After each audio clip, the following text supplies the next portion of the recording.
Hello everyone, I'm Benny Benjamin, and today, regarding the research that we have conducted in order to answer the questions that we have previously established, I chose two very impactful personalities in my career field, which is business, but also impacting in a personal level. The first one is Simon Sinek. I'm sure you've heard of him somewhere. He's a very famous motivator and author that at the same time gave a critical information about personal development, but also about marketing strategy, all assembled in his book Start with the Why. The second personality is Richard Thaler. If you are familiar with the subjects like the classical schools of economy or the successes of the University of Chicago, you have for sure heard about him. He's a professor in the University of Chicago, obviously, that developed a new economic theory that basically changed our perception of the old method and won an Oscar with his book called Misbehaving. Now, you will ask me why you chose these two personalities. Even if it's not very obvious, these two personalities have something in common.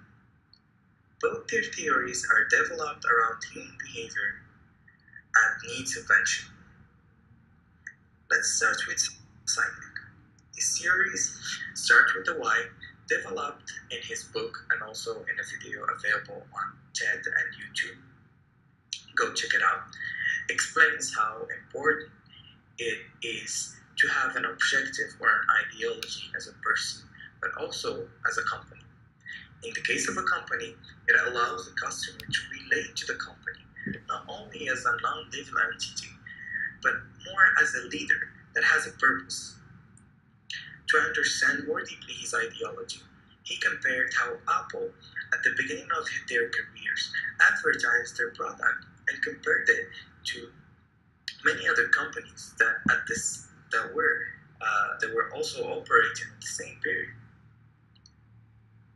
Richard Tiller, on the other hand, focused on social biases and human behavior to challenge the old economic scholars that assume human behavior is perfectly rational, which is not true.